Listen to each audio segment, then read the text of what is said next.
Hello humans of the cricketing world, I'm a cricket guy. I'm here to bring to you my take, that is the fans' take on the happenings in the game of cricket. From talking the ears off of my family and friends to now coming in front of the camera and sharing it to my passion, it's been a long journey, I must say.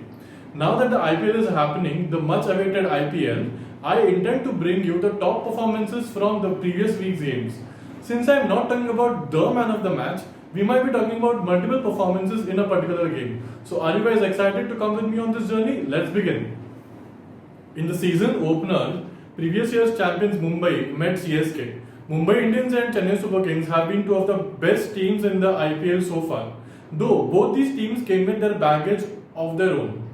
Mumbai haven't won a single game in the IPL opening since 2013. Fun fact, 2013 is also the first time that Rohit Sharma captained the team and Mumbai Indians won the championship. Other than that, Mumbai did not win a single match in the UAE leg of the 2014 IPL. When we look at Chennai, Chennai is known for Thala and Chinnathala. Now they were missing Chinnathala as well as Bhaji. And what about Thala? Thala was playing a competitive game after more than 437 days, which you might understand is a big gap in playing cricket. Now, what transpired between these two teams when they came on the field? As I must say, this wasn't the most competitive game that you would imagine when we think of the top two teams in the game. We had some superb fielding by Faf du Plessis and Sam Curran when they took those superb catches, but we had some sloppy fielding by other 20 players on the field. Other than that, we had Saurabh Tiwari, a not so fit Saurabh Tiwari, helped Mumbai Indians get to a different table total. When we look at the second innings of the match, Ambati Rayudu and Faf du Plessis stitched a wonderful partnership, and due to them, Chennai actually crossed the bridge and won the opening match. We also had Sam Curran, whose late innings cameo enabled them to gain their first 2 points in the IPL opener. So, yeah, for me, Ambati Rayudu, Faf du Plessis, Sam Curran would be the players of the first match. So, game 2, we had Delhi playing Punjab in the Northern Derby. When we look at Delhi, they were being led by Shreyas Iyer and being mentored by Punter. Delhi had a very strong Indian core when they acquired Ravichandran Ashwin and Ajinkya Rahane. When we look at Kings 11 Punjab had KL Rahul as the newest captain, and over the years they have changed a lot of captains. Other than that, they also had Anil Kumble mentoring the team, and he was mentoring two very new spinners, Murugan Ashwin and Ravi Bishnoi. When we looked at head-to-head, Kings 11 Punjab had won 14 out of 24 encounters that Delhi and Punjab played, and they had a 100% record in the UAE League of the 2014 IPL. So what really transpired when two giants, which haven't really fared very well over the last 12 seasons, played against each other? If I'd like to say, technically, it was none of them really played better than each other if you talk about displacement. But yeah, ultimately, Delhi got those 2 points. Why was it? It was a super over, guys. It was a crazy, amazing topsy-turvy match. So Marcus Stoinis' late heroics helped Delhi put up a fighting total after Ravi Bishnoi and Mohammad Shami put up a very good bowling performance.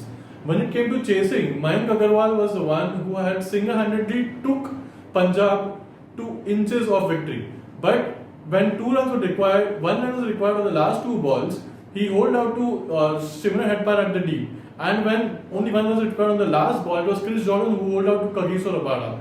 And come super over, Punjab committed harakiri, clear harakiri. They made just 2 runs. Who makes 2 runs in a super over, guys? They made 2 runs and kind of sort of gave Delhi that match. And everything said and done, this all happened because the umpire called a short run when there was none. So, as Virendra Sehwag said, the man of the match was actually the umpire. But yeah, for me it was Mayank Agarwal, even though he was on losing side, and Marcus Stoinis. So guys, game 3 we had the Southern Derby where Bangalore played Hyderabad, and Bangalore over the years hasn't been the greatest team that they seem on paper, even though they have ABD and Virat and some decent balls on their fold. So this time it was going to be something since they had an overall in the setup and Mike Hesson changed quite a few things for them. In Hyderabad, we had Warner and Bairstow lead them from the front, who were the best and the most dangerous batting opening pair in 2019. So what really transpired when these two supposed giants met each other on the game 3? We actually had a very good game. Very good game in terms of Bangalore, because we not only saw Mr. 360 degrees show his full prowess in full form, but we had a fantastic debut by Devdutt Padikkal, who we had heard a lot about in Ranji Trophy and Duleep Trophy games. He scored a magnificent 56 and along with ABD helped Bangalore put up a very good total. While chasing, Hyderabad didn't really put up a great fight because it was only Johnny Bairstow's 61 who had anything to do with the credible run chase, because Yuzi Chahal, who was ably supported by Navdeep Saini and Shivam Dubey, really cut through their batting, and we had a Bangalore win who registered 2 points in the first game. So come game 4, we had the Rajasthan Royals play against Chennai Super Kings. Rajasthan Royals, though won their first title in 2008 and have never won again, they had only won 7 out of the 21 games that these two played against each other. They were also going to miss Ben Stokes and Josh Butler, their two big guns. Chennai was coming off a very good game against Mumbai. What happened when these two played against each other? Sanju Samson and Steve Smith helped RR put a very good total of 216. Sanju Samson scored a whopping 74 of 32 balls, and it almost made me wonder why isn't he in the Indian side. And Steve Smith played through the innings and scored an amazing 69. When it came to the run chase, except Faf, who scored a blitzering 72 of 36 balls, the team did not really look forward to chasing the match. MS Dhoni did something really weird. He changed his gloves and bat when 4 balls were remaining and then hit his characteristic 3 sixes. Everyone in the cricketing fraternity was wondering what was he doing. Game 5 saw Mumbai hunting for their 2 points against KKR. Mumbai had a fabulous record against KKR and they were trying to break their UAE jinx also. So they had a record of 19-6 in the overall 12 seasons as well as 9-1 in the previous 10 matches. And Mumbai and KKR overall had a lot of players who had played in the CPL. I was really excited to see Russell, Pollard and Sunil Narayan in the same match. And what happened? Rohit Sharma, the hit man, he hooked and pulled at will and scored a blitzkrieg 80. He was ably supported by Suryakumar Yadav, who scored a brilliant 47. Sunil Narayan was the only bowler from the KKR side who could hold some respect while going off the field. While the run chase was happening, everyone was expecting that although everyone's folding up, when Andy Russell comes to the crease, he's going to do some blitzkrieg and KKR will be home, like they were in the last season. But here, it was only Patrick Cummins at the end of the match. He hit like 4 sixes to Jasprit Bumrah, and everyone else, like the whole batting lineup, really folded down. Mumbai bowlers had a very disciplined bowling effort, especially Jasprit Bumrah. At one point, he was gesturing as to why were even doubting my skills in this match. Game 6 saw Punjab and Bangalore battle it out against each other. Both the teams had an even Stevens record against one another. For a change, Bangalore was the team with the winning momentum here.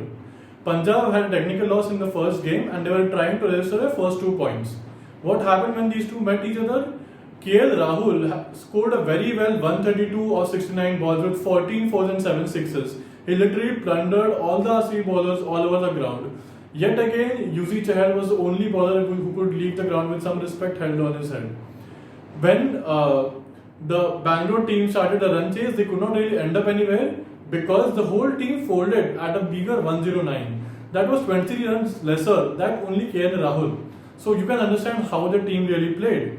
We had Murugan Ashwin, Ravi Bishnoi and Sheldon Cottrell among other Punjab bowlers, both really well for the team. And here we could see the influence that a legend like Anil Kumble had on newbies like Murugan Ashwin and Ravi Bishnoi. Game 7 saw DC play Chennai. DC was coming off a close first encounter wherein they won the match against Punjab through a super over. Chennai was coming off a loss which they lost due to a slow run chase.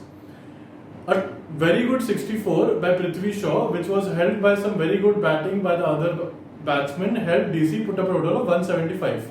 While chasing, Chennai did not really look in the game except for a 43 by Faf, who's been continuing his good form throughout the series. Every other batsman in the batting lineup really could not fold up innings which could take them to the run chase. All the bowlers for DC except Avesh Khan bowled really well for Delhi Capitals. We had Nortje, Akshar Patel and Kagiso Rabada bowled really well. So guys, this was the first week of IPL. If you liked what you saw, please hit the like button, share this with your friends, family and colleagues, and please let me know what you thought of the previous week's games in the comments. See you in a week's time. Here's again at Cricket Take.